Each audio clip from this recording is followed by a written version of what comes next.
இந்த வீடியோவை ஒரு 5 நிமிஷம் வீடியோ தான். இந்த வீடியோ நீங்கள் கடைசி வரைக்கும் பார்த்தீங்க அப்படின்னா நீங்களே முடியும் போது சொல்லுவீங்க, இவ்வளோ தெளிவாக நீங்கள் சொல்லியிருக்கீங்களா டாக்டர், நீங்களே பொறுமையாக சொல்லுவீங்க. வேணும்னா பாருங்கள். ஓகேவா? சொல்லட்டா? ஒரு ஆளுக்கு ஏன் சுகர் வருது, ஒரு ஆளுக்கு ஏன் ப்ரெஷர் வருது, ஒரு ஆளுக்கு ஏன் கெட்ட கொலஸ்ட்ரால் வருது? பதில் தெரியுமா? இதுக்கு பதில் தெரிஞ்சால் நீங்கள் என்ன பண்ண மாட்டீங்க, வாழ்க்கையில் மாத்திரையே போட மாட்டீங்க. அதுக்கு பதில் தெரிஞ்சால் நீங்கள் வாழ்க்கையில் இன்சுலினே போட மாட்டீங்க. சொல்லிட்டா? இந்த 3க்குமே ஒரே ஒரு காரணம் தான். அதுக்கு பேர் தான் இன்சுலின் ரெசிஸ்டன்ஸ். சுகருக்கு காரணம் என்ன கேட்டாலும் இன்சுலின் ரெசிஸ்டன்ஸ் தான். ப்ரெஷருக்கு காரணம் என்ன கேட்டாலும் இன்சுலின் ரெசிஸ்டன்ஸ் தான். கெட்ட கொலஸ்ட்ராலுக்கு காரணம் கேட்டாலும் இன்சுலின் ரெசிஸ்டன்ஸ் தான். பிசிஓடி, பிசிஓஎஸ், மாதவிடாய் பிரச்சனை, குழந்தையின்மை பிரச்சனை, ஹார்மோன் பிரச்சனை, இந்த 5மே ஒரே பேர் தான். இதுக்கும் நீங்கள் ரீசன் காரணம் கேட்டிங்கன்னா இந்த இன்சுலின் ரெசிஸ்டன்ஸ் தான். ஃபேட்டி லிவர் பிரச்சனை, ஃபேட்டி லிவர் பிரச்சனைக்கும் காரணம் இன்சுலின் ரெசிஸ்டன்ஸ் தான். உடல் பருமன் இதுக்கும் காரணம் கேட்டிங்கன்னா இன்சுலின் ரெசிஸ்டன்ஸ் தான். ஸோ சுகருக்கு காரணம் என்ன? Insulin resistance. ப்ரெஷருக்கு காரணம் என்ன? Insulin resistance. கெட்ட கொலஸ்ட்ராலுக்கு காரணம் என்ன? Insulin resistance. புரிஞ்சுட்டிங்களா? பேப்பரில் எழுதி வச்சுக்கிடுங்க, இன்சுலின் ரெசிஸ்டன்ஸ். நான் உங்களுக்கு இது இங்கிலீஷில் இருக்குது, தமிழில் சொல்கிறேன் உங்களுக்கு. ஓகேவா? கொஞ்சம் பொறுமையாக எழுதுங்க, ரொம்ப யூஸ்ஃபுல்லாக இருக்கும். எழுதி எடுத்துருங்க எல்லாமே. இன்சுலின் ரெசிஸ்டன்ஸ் அதில் வந்து இங்கிலீஷில் இருந்துச்சு, இது தமிழில் இருக்குது. Insulin resistance. தமிழ் ஸ்பெல்லிங் தப்பாக இருந்தால் மன்னிச்சுக்கிடுங்க. இங்கிலீஷில் ஈஸியாக இருக்கும் எழுதுறதுக்கு, தமிழில் கொஞ்சம் கஷ்டமாக இருக்கும். இன்சுலின் ரெசிஸ்டன்ஸ் எழுதிட்டிங்களா? இந்த இன்சுலின் ரெசிஸ்டன்ஸ்னால தான் என்ன வருது? சுகர் வருது, பிபி வருது, கெட்ட கொலஸ்ட்ரால் வருது, ஃபேட்டி லிவர் வருது, பிசிஓடி வருது, பிசிஓஎஸ், அதெல்லாம் ஒன்று தான். அப்புறம் ஃபேட்டி லிவர் பிரச்சனை, உடல் பருமன், எல்லாத்துக்கும் ஒரே காரணம் தான் இன்சுலின் ரெசிஸ்டன்ஸ். புரிஞ்சுட்டிங்களா? ஓகே, அதை வச்சுருவோம். ஸோ இன்சுலின் ரெசிஸ்டன்ஸ்னு அர்த்தம் என்ன தெரியுமா? இன்சுலின் ரெசிஸ்டன்ஸ் அர்த்தம் என்ன தெரியுமா? நம்ம உடம்புல, நம்ம ரத்தத்தில் இன்சுலின் அளவு அதிகமாக இருக்கிறது தான். நிறைய பேர் வந்து குறைவாக இருக்குன்னு சொல்லுவாங்க, அப்படி கிடையாது. இன்சுலின் நம்ம ரத்தத்தில் அதிகமாக இருக்கிறதுக்கு பேர் தான் இன்சுலின் ரெசிஸ்டன்ஸ். இன்சுலின் அதிகமாக இருக்கும், ஆனால் வேலை செய்யாது. அதான் விஷயமே. இன்சுலின் அளவு அதிகமாக இருக்கும், ஆனால் வேலை செய்யாது. அதனால தான் sugar, BP, cholesterol, fatty liver, PCOD, PCOS, fatty liver, உடல் பருமன். புரிஞ்சுட்டிங்களா? அப்போ இன்சுலின் ரெசிஸ்டன்ஸ், இன்சுலின் அளவு எப்படி இருக்கும்? ஜாஸ்தியாக இருக்கும். ஒரே ஒரு கேள்வி தான் கேட்கப்போம். இன்சுலின் அளவு ஜாஸ்தியாக இருக்கும்போது நம்ம போடுற மாத்திரை ஏதாவது வேலை செய்யுமா? இன்சுலின் குறைவா இல்லை, ஜாஸ்தியாக இல்லை, அதிகமாக இல்லை இருக்குது. இன்சுலின் அதிகமாக இல்லை இருக்குது ரத்தத்தில். அப்புறம் எப்படி நம்ம போடுற சுகர் மாத்திரையும், ப்ரெஷர் மாத்திரையும், கெட்ட கொலஸ்ட்ரால் மாத்திரையும் ஏதாவது வேலை செய்யுமா? சொல்லுங்கள். யாருக்காவது நோய் சரியாக இருக்கா என்னைக்காவது? சொல்லுங்கள். நிறைய பேர் 10 வருஷம் 15 வருஷம் சாப்பிட்டுட்டு கடைசியில் கிட்னி பிரச்சனை, கண்ணு பிரச்சனை, பக்கவாதம் பிரச்சனை, ஹார்ட் அட்டாக் பிரச்சனையோடு செத்து போகிறாங்க. இன்சுலின் அளவு அதிகமாக இருக்குது. இன்சுலின் ரெசிஸ்டன்ஸ்னா ஏதாவது மாத்திரை வேலை செய்யுமா? இதை விட கொடுமை, அதுக்கு இன்சுலின் வேற போடுவாங்க. இது அதை விட கொடுமை. இன்சுலின் அதிகமாக இருந்து வேலை செய்யலை, இதுக்கு கூட இன்சுலின் வேற குத்துறது. எல்லா பிரச்சனையும் படிப்படியாக வரும். நல்லா புரிஞ்சு எழுதி எடுத்துக்கிடுங்க. இன்சுலின் ரெசிஸ்டன்ஸ்னா ரத்தத்தில் இன்சுலின் அதிகமாக தான் இருக்கும், ஆனால் வேலை செய்யாது. எழுதி வச்சுக்கிடுங்க. 2வது. ஓகே. 3வது எழுதி எடுத்துட்டீங்களா? அப்போ தான் புரியும் உங்களுக்கு. அப்போ ரத்தத்தில் இன்சுலின் அதிகமாக இருக்கிறது ரொம்ப ரொம்ப ஆபத்து. ரத்தத்தில் இன்சுலின் இருக்கிறது ரொம்ப ரொம்ப ரொம்ப ஆபத்து. ஸோ இன்சுலின் அதிகமாக இருக்கும்போது இந்த மாத்திரையும் இந்த இன்சுலின் போட்டால் இன்னும் ஆபத்தா இல்லையா? இன்னும் ஆபத்தே இல்லையா? எழுதி எடுத்தீங்களா? எழுதி எடுத்து தான் புரியும் உங்களுக்கு. சரி, அதனால தான் நான் என்னோட எல்லா பேஷண்ட்ஸ்லையும் ஃபாஸ்டிங் இன்சுலின், வெறும் வயத்தில் உங்கள் ரத்தத்தில் இன்சுலின் எவ்வளவு இருக்குது அப்படின்னு எல்லா பேஷண்ட்டும் டெஸ்ட் பண்ணி பார்க்குறது உண்டு. ஃபாஸ்டிங் இன்சுலின் அதிகமாக இருந்துச்சுன்னா நம்ம செய்ய வேண்டியது என்ன பண்ணணும்? இன்சுலின் அதிகமாக இருக்குது, என்ன பண்ணணும்? உணவு முறையை தான் நான் மாற்ற சொல்லுவேன். உணவு முறையை தான் மாற்ற சொல்லணும்.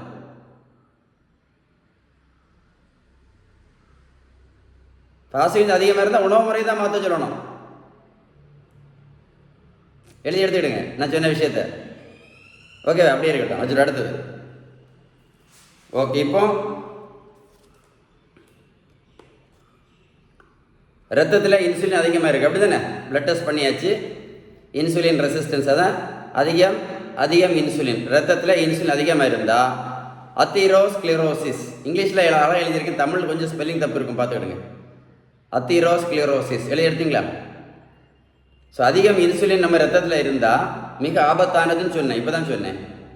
ஸோ அதிக இன்சுலின் நம்ம ரத்தத்தில் இருந்தால் என்ன உண்டு பண்ணோம்? அத்தீரோஸ்க்ளிரோசிஸ் எழுதி எடுத்துட்டீங்களா? அத்தீரோஸ்க்ளிரோசிஸ்னு அதுக்கு அர்த்தம் என்ன தெரியுமா? தெரியுமா?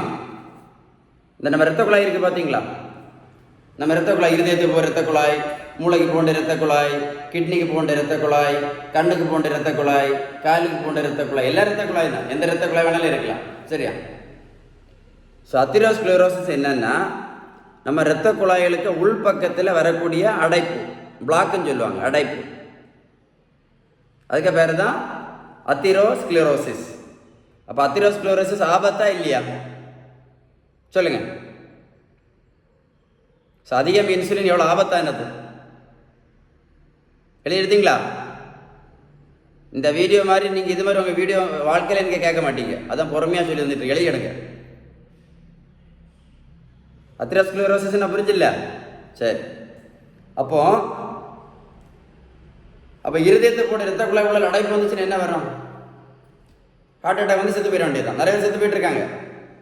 சுகர் பேஷண்ட்ஸு நிறைய பேர் இந்த அத்தீரோஸ்க்ளிரோசிஸ் பாதிப்புனால திடீர்னு ஹார்ட் அட்டாக்ல இறந்து போயிட்டு இருக்காங்க. நீங்களே நிறைய பார்த்துருப்பீங்க. அதான் ரொம்ப ஆபத்துன்னு சொல்லிட்டு இருக்கேன். அதான் இன்சுலின் ரெசிஸ்டன்ஸ் ரொம்ப ஆபத்தானதுன்னு சொல்லிட்டு இருக்கேன். அப்போ இந்த ரத்த குழாய்க்கு உள்பக்கம் இங்கே மூளைக்குள்ள ரத்த குழாயில் பாதிச்சுன்னா என்ன பண்ணுவோம்? என்ன வரும்? பக்கவாதம் வரும். எவ்வளோ சுகர் பேஷண்ட்டு, எவ்வளோ பிபி பேஷண்ட்டு, எவ்வளோ கொலஸ்ட்ரால் பக்கவாதத்தில் படுத்து கிடக்குறாங்க. புரிஞ்சுதில்ல? சரி, இப்போ கண்ணுக்கு போன ரத்த குழாய் பாதிச்சுன்னா எத்தனை சுகர் பேஷண்ட் கண்ணாஸ்பத்திரியில் இருக்கிறாங்க.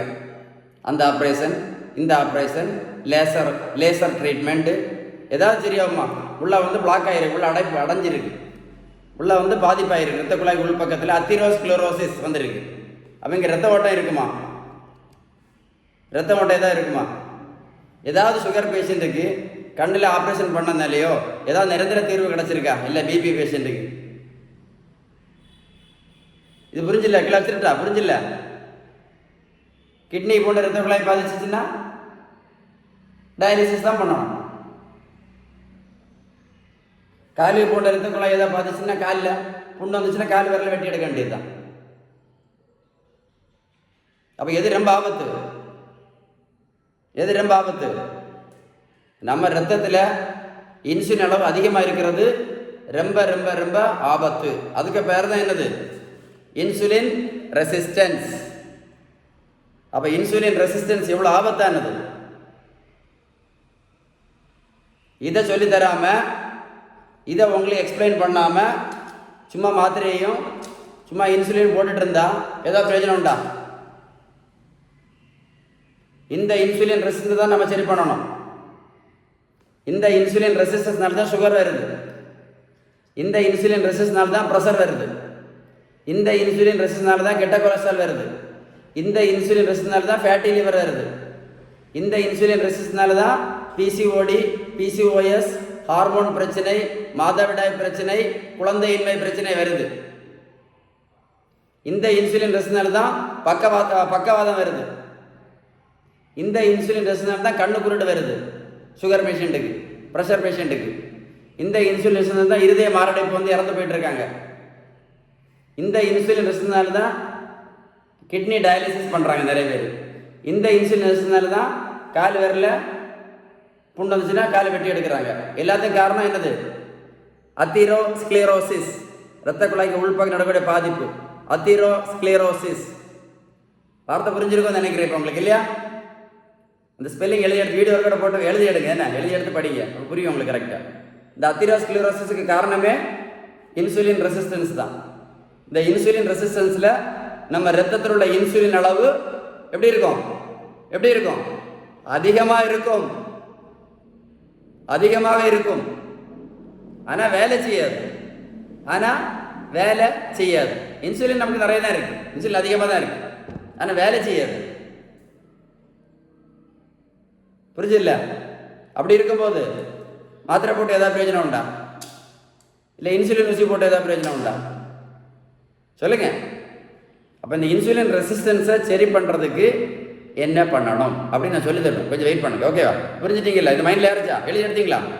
Insulin resistance, okay. அப்போ இருதய மாரடைப்பு வராமல் இருக்கணும்னு என்ன பண்ணணும்? நம்ம உணவு முறையில் உள்ள விகிதம் கரெக்டாக இருக்கணும்.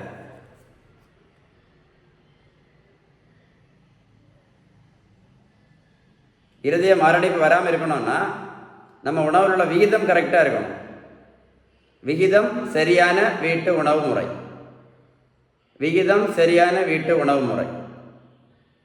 கரெக்டாக இல்லையா? சூப்பராக சொல்லியிருந்திருக்கேண்ணா. இந்த இன்சுலின் ரெசிஸ்டன்ஸ் சரி பண்ணணும்னு என்ன பண்ணணும்? விகிதம் சரியான வீட்டு உணவு முறை. விகிதம் போகிற கடைசியில் சொல்லி தரேன், கொஞ்சம் வெயிட் பண்ணுங்க. இந்த இன்சுலின் ரெசிஸ்டன்ஸ் சரி பண்ணணும்னா என்ன பண்ணணும்? விகிதம் சரியான வீட்டு உணவு முறை. இல்லைன்னா திடீர்னு ஹார்ட் அட்டாக் ஆகிடும். நீங்கள் மாத்திரை ஒழுங்காக போட்டாலே வரும், நீங்கள் இன்சுலின் ஒழுங்காக போட்டாலே வரும். நிறைய பேருக்கு வந்திருக்கு. சுகருக்கு மாத்திரை, ப்ரெஷருக்கு மாத்திரை, கொலஸ்ட்ராலுக்கு மாத்திரை, இன்சுலின் ஊசி ஒழுங்காக போட்டால் நிறைய பேருக்கு பக்கவாதமும் வந்திருக்கு, கண்ணுக்குருடும் வந்திருக்கு, ஹார்ட் அட்டாக் வந்து இறந்தும் போயிருக்காங்க, கிட்னி டயாலிசிஸ் பண்ணிட்டு இருக்கவங்களும் இருக்காங்க, காலு விரல வெட்டி எடுத்தவங்களும் இருக்காங்க. ஒழுங்காக போட்ட பிறகு கூட ஏன்னா இதை சரி பண்ணணும். இதை இன்சுலின் ரெசிஸ்டன்ஸை சரி பண்ணணும்னா ஒரு வழிதான், விகிதம் சரியான வீட்டு உணவு முறை. நம்ம வீட்டில் சாப்பிட்ற உணவில் உள்ள விகிதம், நல்ல கொழுப்பு சத்து, விட்டமின் சத்து, இனிப்பு சத்து, தாது பொருட்கள் சத்து, புரதம் சத்து கரெக்டாக இருந்தால் மட்டும்தான் இந்த இன்சுலின் ரெசிஸ்டன்ஸ் சரியாகும். இது சரியாச்சுன்னா மட்டும்தான் இந்த இரத்த குழாய்க்கு உள் பக்கத்தில், அதுக்கு பேர் என்ன, அத்தீரோஸ்க்ளீரோசிஸ் வராமல் தடுக்க முடியும்.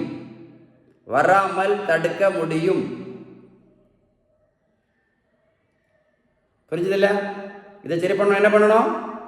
என்ன பண்ணணும் சொல்லுங்க. இன்சுலின் சரி பண்ண என்ன பண்ணணும்? விகிதம் சரியான உணவு முறை. நீங்கள் இதை போட்டால் ஒன்றும், இதை டெய்லி போட்டுட்டு இருந்தவொன்னே இது ஒன்றும் சரியாகாது. அப்படி யாருக்கும் இந்த உலகத்தில் யாருக்குமே சரியானது கிடையாது. இதை குத்திட்டு இருந்தாலும் இது ஒன்றும் சரியாகாது. இன்னைக்கு வரைக்கும் இந்த உலகத்தில் யாருக்குமே சரியானது கிடையாது. யாருக்காவது சுகருக்கு மாத்திரை, ப்ரெஷருக்கு மாத்திரை, கொலஸ்ட்ரால் மாத்திரை என்னைக்காவது நடத்தியிருக்காங்களா? ஆரம்பித்த பிறகு சொல்லுங்க, யாராவது நடத்தியிருக்காங்களா? இல்லை யாருக்காவது ஏதாவது நோய் சரியா இருக்கா? சொல்லுங்க, யாருக்காவது சரியா இருக்கா? இந்த இன்சுலின் ரெசிஸ்டன்ஸ் சரி பண்ணணும். அதான் சொன்னேன், இந்த வீடியோ சூப்பர் வீடியோன்னு சொன்னேன் உங்கள்கிட்ட. இந்த இன்சுலின் சரியாகல அப்படின்னா என்ன நடக்கும்? அத்தீரோஸ்க்ளீரோசிஸ், இரத்த குழாய்க்கு உள்பக்கத்தில் பாதிப்பு நடக்கும், நடந்துகிட்டே தான் இருக்கும். நீங்கள் என்ன வேணாலும் பிளட் டெஸ்ட் பண்ணுங்க, நீங்கள் எத்தனை வேணாலும் பிளட் டெஸ்ட் பண்ணுங்க, பிளட் டெஸ்ட் பண்ணி பாருங்க. இன்சுலின் ரெசிஸ்டன்ஸ் சரியாக இல்லைன்னா இரத்த குழாய் உள்பக்கம் பாதிப்பு நடந்துக்கிட்டே தான் இருக்கும். நடந்துச்சுன்னா பக்காவதும் வரலாம், கண்ணுக்குருடும் வரலாம், ஹார்ட் அட்டாக்கும் வரலாம், கிட்னி டயாலிசிஸும் பண்ண வேண்டியது இருக்கும், இல்லை காலு விரல புண்ணு வச்சு காலு விரல வெட்டி எடுக்க வேண்டியது இருக்கும்.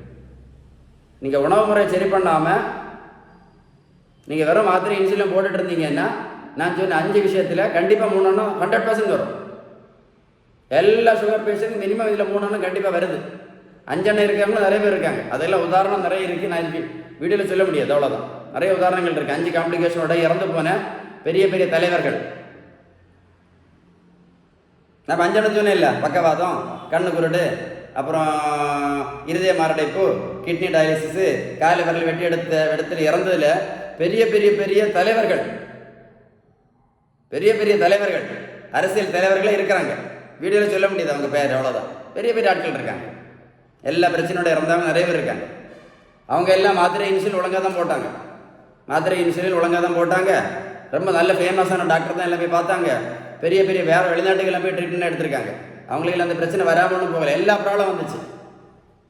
ஏன்னா உணவு முறை சரி பண்ணலை, விகிதம் உணவு முறை அவங்க சரி பண்ணலை. உணவு முறை சரி பண்ணாததுனால இந்த இன்சுலின் சரியாகலை. இது சரியாகிறதுனால என்ன பிரச்சனை வந்துச்சு? அத்திரோஸ்க்ளரோசிஸ் பிரச்சனை, இரத்த குழாய்க்கு உள்பக்கத்தில் பாதிப்பு. இந்த வீடியோ நீங்கள் ஒரு கூட போட்டு கேளுங்க, கிளீனாக உங்களுக்கு புரியும். சரி, ஸோ அப்போ பக்கவாதம் வராமல் இருக்கணும் என்ன பண்ணணும்? பக்கவாதம் வராமல் இருக்கணும் என்ன பண்ணணும்? உணவு முறையை மாற்றணும். பக்கவாதம் வராமல் இருக்கணும் என்ன பண்ணணும்? பேப்பர் எழுதிங்க, உணவு முறையை மாற்றணும். இல்லைன்னா இரத்த குழாய்க்கு உள்பக்கம் பாதிக்கும். அப்போ நம்ம ரத்தத்தில் அதிகம் இன்சுலின் இருந்தால் என்ன ட்ரீட்மெண்ட்டு? என்ன பண்ணணும்? உணவு முறையை மாற்றம் செய்ய வேண்டும். விகிதம் சரியான உணவு முறை, விகிதம் சரியான வீட்டு உணவு முறை. விகிதம் எழுதிருந்தீங்களா? விகிதம் சரியான உணவு முறை. அப்போ இன்சுலின் ரெசிஸ்டன்ஸை சரி பண்ணணும் என்ன பண்ணணும்?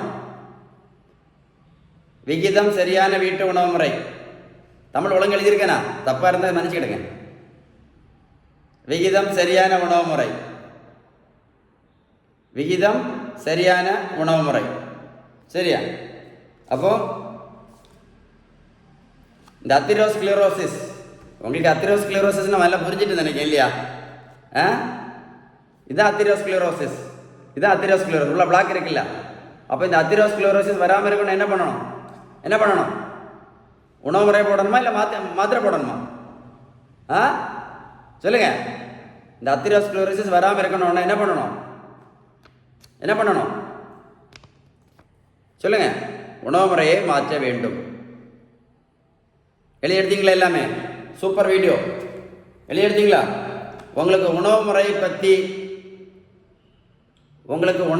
பற்றி ஏதாவது உதவி தேவை இருந்தால் கண்டிப்பாக கால் பண்ணி பேசுங்க. இந்த வீடியோவை நீங்கள் கண்டிப்பாக ஷேர் பண்ணணும். ஏதோ தேவையில்லாத வீடியோவில் ஷேர் பண்ணுறீங்க.